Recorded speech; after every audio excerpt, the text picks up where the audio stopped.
Hello दोस्तों, आप सभी लोगों का स्वागत है हमारे चैनल पपाया कोडर्स में। दोस्तों, इस वीडियो लेक्चर में हम लोग देखने वाले हैं कि हम लोग डीप लिंकिंग का कैसे यूज़ करते हैं अपने एप्लीकेशन में। डीप लिंकिंग का मतलब ये होता है कि जैसे कि अगर आप लोग किसी यूआरएल पे क्लिक करते हैं तो वो आपके एप्लीकेशन को ओपन कर दे। जैसे आप लोग सपोज कीजिए आप लोग के पास कोई इंस्टाग्राम की रील आती है, आप लोग उस रील्स के लिंक पे क्लिक करते हैं तो वो आपको इंस्टाग्राम एप्लीकेशन पे ले जाता है, ना कि अब वो आपको क्रोम ब्राउजर में ले जाता है। तो ऐसे ही चीज़ हम लोग अपने एप्लीकेशन में करने वाले हैं कि हम लोग अपने एप्लीकेशन में इस चीज़ को कैसे करेंगे, उसी चीज़ को हम लोग यहाँ पे देखते हैं। तो यहाँ पे मैं एक न्यू प्रोजेक्ट क्रिएट कर रहा हूँ जिसका नेम मैंने यहाँ पे डीप लिंकिंग दिया। आप लोग अपने अकॉर्डिंग कोई भी नेम दे सकते हैं और लोकेशन को चूज कर सकते हैं। आल्सो यहाँ पे हम लोगों ने लैंग्वेज कोटलिन रखा, लैंग्वेज कोई भी रखिए आप लोग, उससे मैटर नहीं करता क्योंकि जो हम लोग का मेन काम है वो मैनिफेस्ट फाइल में है। हम लोग यहाँ पे इसको फिनिश कर देते हैं और फिनिश होने के बाद हम लोग का यहाँ पे जो प्रोजेक्ट है वो ओपन हो जाएगा। इसका सोर्स कोड भी मैं गिटहब पे डाल दूंगा, सो आप लोग वहाँ से गेट कर सकते हैं। वैसे छोटा सा सोर्स कोड है, आप लोग यहाँ पे लिख भी सकते हैं अगर आप लोग चाहें तो। हम लोग का जो भी यहाँ पे प्रोजेक्ट है वो क्रिएट हो चुका है। अब हम लोग आते हैं यहाँ पे मैनिफेस्ट फाइल में, और मैनिफेस्ट फाइल में हम लोग यहाँ पे चेंजेस करेंगे। तो आप लोग को जिस भी एक्टिविटी को ओपन करना हो, जैसे आप लोग के लिंक पे क्लिक हुआ और आप लोग उसको अपने एप्लीकेशन में ओपन करना चाहते हैं, और जिस भी एक्टिविटी को करना चाहते हैं उसके अंदर आप लोग को आना है। जैसे हम लोग यहाँ पे आते हैं और यहाँ पे इंटेंट फिल्टर ऑलरेडी लगा हुआ है, सो हम लोग इसी इंटेंट फिल्टर का यहाँ पे यूज़ कर लेते हैं। या अगर हम लोग चाहें तो यहाँ पे एक नया भी डिफाइन कर सकते हैं, लेकिन हम लोग इसी में लिख देते हैं, कोई प्रॉब्लम नहीं होने वाला यहाँ पे। तो यहाँ पे हम लोग एक्शन को डिफाइन करेंगे, एक्शन, और इसका हम लोग यहाँ पे नेम देंगे व्यू। तो ये एक्शन हम लोग को यहाँ पे डिफाइन करना है। इसके बाद हम लोग यहाँ पे कैटेगरी को डिफाइन करेंगे, कैटेगरी, और कैटेगरी में इसका हम लोग नेम देंगे। एक होता है ब्राउजेबल और दूसरा होता है यहाँ पे हम लोग के पास डिफ़ॉल्ट। तो हम लोग यहाँ पे डिफ़ॉल्ट वाले को भी सिलेक्ट कर लेंगे, डिफ़ॉल्ट। ये दो यहाँ पे सिलेक्ट करना, लेकिन यहाँ पे कुछ इशूज़ आ रहे हैं। ये बोल रहा है कि यहाँ पे जो हम लोग का डेटा एलिमेंट है वो मिसिंग है, यानी कि हम लोग को यहाँ पे डेटा एलिमेंट को भी रखना पड़ेगा क्योंकि हम लोगों ने यहाँ पे उसको ब्राउजेबल और डिफ़ॉल्ट बनाया है। तो यहाँ पे हम लोग इंटेंट फिल्टर के नीचे आएंगे और यहाँ पे हम लोग डेटा को भी राइट डाउन करेंगे, डेटा। और ये डेटा हम लोग का यहाँ पे इंटेंट फिल्टर के अंदर ही रहता है, हम लोग यहाँ पे डेटा का यूज़ करेंगे, डेटा। और डेटा में हम लोग दो चीज़ देंगे, एक देंगे हम लोग स्कीम, दूसरा देंगे हम लोग होस्ट। तो यहाँ पे आप लोग को स्कीम सबसे टॉप पे दिखेगा। स्कीम में जैसे आप लोग का यूआरएल है https.papayacodes.in, तो ये https जो है वो हम लोग का स्कीम हो जाएगा, स्कीम। और इसके बाद हम लोग यहाँ पे होस्ट देंगे, तो होस्ट हम लोग का हो जाएगा यहाँ पे papayacodes.in। हम लोग इसको यहाँ पे क्लोज कर देंगे। अब ऐसे आप लोग कई सारे होस्ट और यहाँ पे स्कीम ऐड कर सकते हैं। जैसे अगर आप लोग का यहाँ पे दूसरा कोई हो तो आप लोग उसको भी ऐड कर सकते हैं, तीसरा भी ऐड कर सकते हैं। जैसे HTTPS हो या HTTP हो, या फिर यहाँ पे कोई दूसरा URL हो, जैसे कि हम लोग यहाँ पे ई क्विक लर्निंग लिख देते हैं, ई क्विक लर्निंग, या फिर न्यू होस्ट लिख देते हैं, न्यू होस्ट .uk या .com कर देते हैं। तो अब ये papayacodes.in पाया या फिर http papayacodes.in पाया या फिर newhost.com पाया, ये इसको हम लोग का अपने एप्लीकेशन के अंदर ओपन करने का ऑप्शन यहाँ पे देगा। हम लोग यहाँ पे एक बार इसको रन करके चेक कर लेते हैं कि क्या यह सही है या नहीं है। और यहाँ पे जब आप लोग का इस तरह का कंडीशन बने, लाइक आप लोग यहाँ पे https भी यूज़ कर रहे हैं papayacodes.in के साथ और http भी यूज़ कर रहे हैं papayacodes.in के साथ, तो आप लोग को यहाँ पे papayacodes.in नहीं भी लिखेंगे तो भी चलेगा, कोई इशू नहीं है। हम लोग एक बार इसको रन करके देखते हैं कि क्या ये हम लोग के एप्लीकेशन में ओपन हो रहा है या नहीं हो रहा है। उसके बाद जो भी यूआरएल होगा उसको हम लोग यहाँ पे टोस्ट करके देखेंगे कि क्या वह टोस्ट में आता है या नहीं आता है। हम लोग यहाँ पे क्रोम पे आते हैं और कुछ यूआरएल को कॉपी करके रख लेते हैं जिनकी हमें ज़रूरत पड़ेगी। जैसे कि हम लोग papayacodes.in की वेबसाइट को ओपन करते हैं और यहाँ पे newhost.com को भी ओपन कर लेते हैं, .com। एक तो हम लोग ये मेन यूआरएल कॉपी कर लेते हैं, यहाँ पे नोटपैड में आते हैं, नोटपैड, या फिर नोटपैड में नहीं आते हम लोग यहीं पे एमुलेटर में आ जाते हैं। ये एमुलेटर है हम लोग का, और यहाँ से व्यू मोड में आते हैं, विंडो। यहाँ पे हम लोग का एप्लीकेशन जो था वो ओपन हो चुका है और यहाँ पे टेक्स्ट व्यू हेलो वर्ल्ड लिख के आना चाहिए, तो ये आ रहा है। papayacodes.in को यहाँ से कॉपी करते हैं और हम लोग यहाँ पे इसको पेस्ट कर देंगे मैसेजिंग में। तो ये हम लोग का मैसेजिंग है।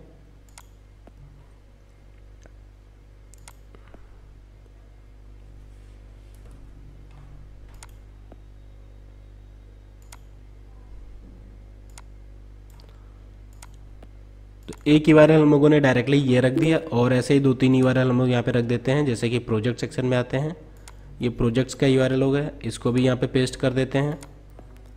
और न्यू होस्ट पे आते हैं, newhost.com का यूआरएल यहाँ से पिक करते हैं, इसको भी यहाँ पे पेस्ट कर देते हैं। और यहाँ से जैसे हम लोग रीसेलर होस्टिंग पे आते हैं तो इसको भी यहाँ से कॉपी करते हैं और इसको भी यहाँ पे पेस्ट कर देते हैं।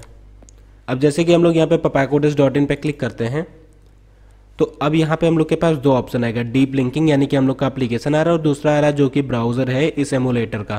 तो हम लोग यहाँ पे एप्लीकेशन पे क्लिक करेंगे, ये हम लोग के एप्लीकेशन के अंदर ओपन हो जाएगा। यहाँ पे आप लोग देख सकते हैं। ऐसे ही हम लोग के पास जब इंस्टाग्राम का हम लोग का यूआरएल आता है या फिर किसी अदर फेसबुक का आता है तो वो भी यही सारी चीज़ें करते हैं, वो भी इसी तरह से ओपन करते हैं। हम लोग यहाँ पे न्यू होस्ट पे क्लिक करते हैं और ये भी ऑप्शन हम लोग को देगा। अब हम लोग चाहें तो इस यूआरएल से जो भी करना चाहें वो कर सकते हैं कि इस यूआरएल में क्या पास हुआ है और क्या हम लोग को ओपन करना है। अभी हम लोगों ने ऑलवेज कर दिया तो ये हमेशा डायरेक्ट एप्लीकेशन ओपन कर दे रहा है। अब हम लोग यहाँ पे गेट करेंगे कि हम लोग का क्या यूआरएल आ रहा है।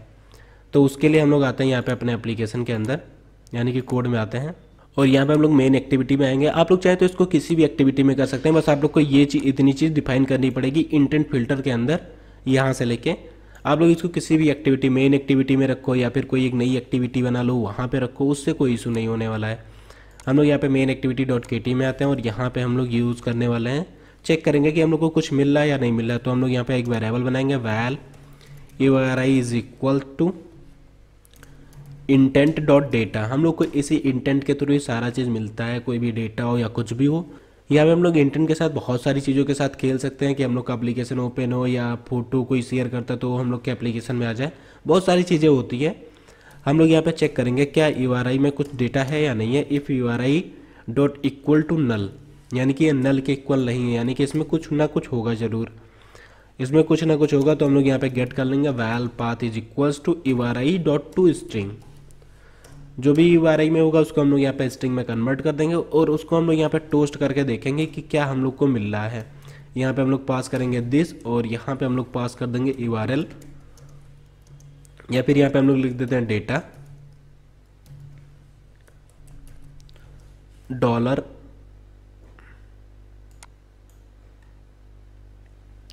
और यहाँ पे हम लोग पास कर देंगे पाथ और लेंथ शॉर्ट को हम लोग लेंथ लॉन्ग कर देंगे ताकि हम लोग रीड कर पाएँ इसको। अब हम लोग इसको एक बार फिर से रन करते हैं अपने एप्लीकेशन को। सो यहाँ पे हम लोग का एप्लीकेशन जो वो इंस्टॉल होने वाला है और ये इंस्टॉल भी हो चुका है। हम लोग यहाँ पे आते हैं और ये हम लोग का URL है, इस पर हम लोग क्लिक करते हैं प्रोजेक्ट्स पे। तो यहाँ पे आप लोग देखेंगे प्रोजेक्ट तक हम लोग का URL आ रहा है डेटा के अंदर https://papagodas.com/project। ऐसे ही हम लोग यहाँ पे रीसेलर पे क्लिक करते हैं तो रीसेलर होस्टिंग आ रही है। हम लोग अगर इस पर newhost.com पे क्लिक करते हैं तो newhost.com आ रहा है। आप लोग ऐसे कोई भी URL रखेंगे जिसमें न्यू होस्ट आ रहा है तो वो हम लोग के एप्लीकेशन में ओपन होगा। अब अगर आप चाहें यहाँ पे कोई अदर वेबसाइट का लिंक अगर आप लोग चाहें वो भी आप लोग के एप्लीकेशन में खुलेगा तो वो नहीं खुलेगा। जैसे आप लोग को यहाँ पे मैं दिखाना चाहता हूँ equicklearning.com है, इसको हम लोग यहाँ पे ओपन करते हैं, पेस्ट करते हैं और इस पर क्लिक करते हैं तो ये डायरेक्ट हम लोग के ब्राउज़र में ओपन हो गया। लेकिन अगर हम लोग इसी में से किसी अदर पे क्लिक करते हैं तो ये एप्लीकेशन के अंदर ओपन हो रहा है और हम लोग को URL मिल रहा है। तो ये चीज़ होती है कि आप लोग डायरेक्ट उसको अपने एप्लीकेशन में ओपन कर पाते हैं या नहीं कर पाते हैं। तो उसके लिए सिंपली आप लोग को यहाँ पे मैनिफेस्ट फाइल में आना होता है और इतनी चीज़ों को डिफाइन करना होता है जिससे कि आप लोग का एप्लीकेशन रेडी हो जाता है कि आप लोग किसी भी लिंक को अपने एप्लीकेशन में ओपन कर सकते हैं। सो दोस्तों मैं आशा करता हूँ कि आप लोग को ये वीडियो ज़रूर से पसंद आई होगी क्योंकि ये चीज़ बहुत ही इंपॉर्टेंट है और हम लोग चाहते थे कभी ना कभी इस चीज़ को अपने एप्लीकेशन में इम्प्लीमेंट करना। सो दोस्तों आप लोग भी इसको अपने एप्लीकेशन में इम्प्लीमेंट कीजिए और उसको थोड़ा सा और ज़्यादा इन्हांस कीजिए। दोस्तों अगर आप लोग ऐसे और वीडियोस को पाना चाहते हैं तो आप लोग हमारे चैनल को सब्सक्राइब कीजिए और साथ में शेयर भी कीजिए जिससे कि हम लोग और लोगों तक पहुंच सकें। और आप लोग हम लोग का टेलीग्राम ग्रुप ज्वाइन कीजिए ताकि वहाँ पे आप लोग अपने प्रॉब्लम्स को शेयर कर सकें, जो भी आप लोग के एरर्स आते हैं। जल्दी मिलते हैं दोस्तों नेक्स्ट वीडियो में। Thanks for watching this video and happy coding.